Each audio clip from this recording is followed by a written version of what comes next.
You, John Fitzgerald Kennedy, do solemnly swear I, John Fitzgerald Kennedy, do solemnly swear that you will faithfully execute the office of President of the United States that I will faithfully execute the office of President of the United States and will, to the best of your ability, and will, to the best of my ability, preserve, protect, and defend the Constitution of the United States. preserve, protect, and defend the Constitution of the United States. So help you God. So help me God.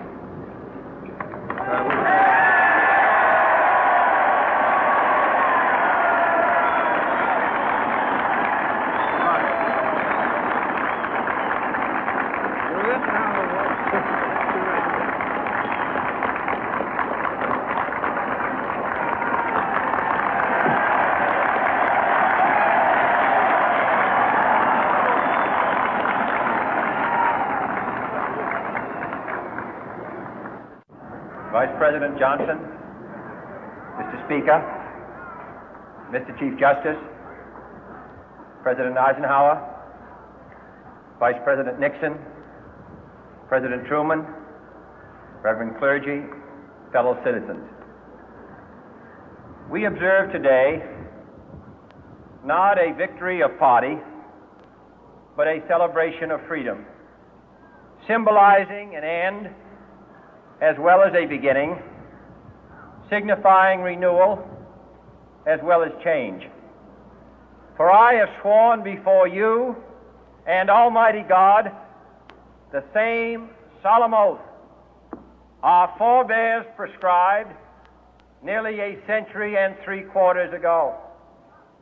The world is very different now, for man holds in his mortal hands the power to abolish all forms of human poverty and all forms of human life.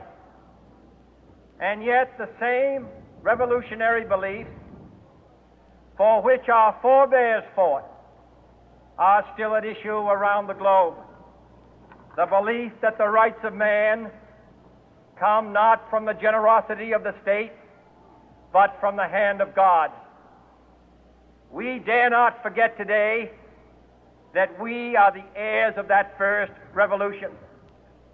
Let the word go forth from this time and place to friend and foe alike that the torch has been passed to a new generation of Americans born in this century, tempered by war, disciplined by a hard and bitter peace, proud of our ancient heritage, and unwilling to witness or permit the slow undoing of those human rights to which this nation has always been committed and to which we are committed today at home and around the world.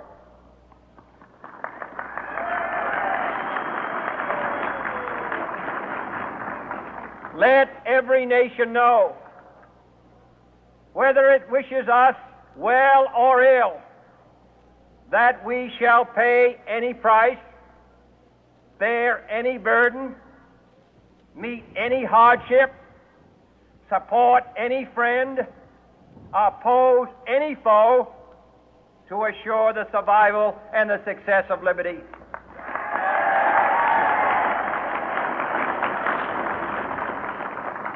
This much we pledge and more. To those old allies whose cultural and spiritual origins we share, we pledge the loyalty of faithful friends.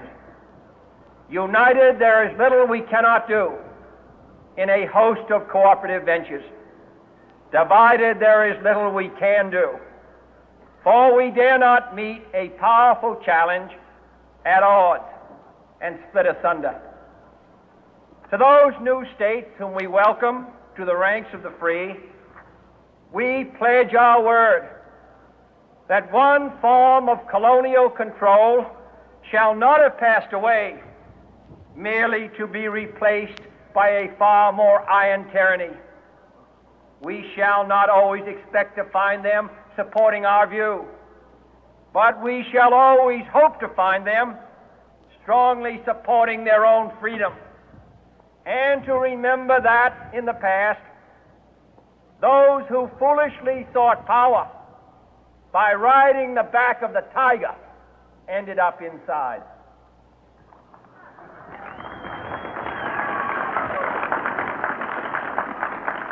To those people in the huts and villages of half the globe struggling to break the bonds of mass misery, we pledge our best efforts to help them help themselves for whatever period is required, not because the communists may be doing it, not because we seek their votes, but because it is right.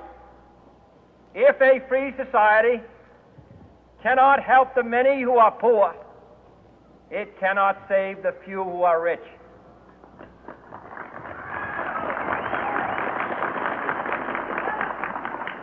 To our sister republics south of our border, we offer a special pledge to convert our good words into good deeds, in a new alliance for progress, to assist free men and free governments in casting off the chains of poverty.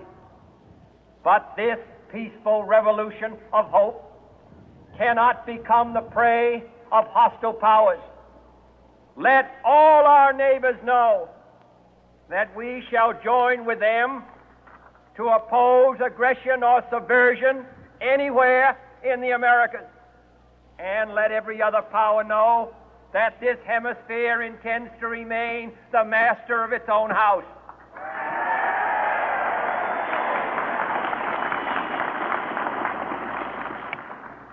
To that World Assembly of Sovereign States, the United Nations, our last best hope, in an age where the instruments of war have far outpaced the instruments of peace, we renew our pledge of support to prevent it from becoming merely a forum for invective, to strengthen its shield of the new and the weak, and to enlarge the area in which its writ may run.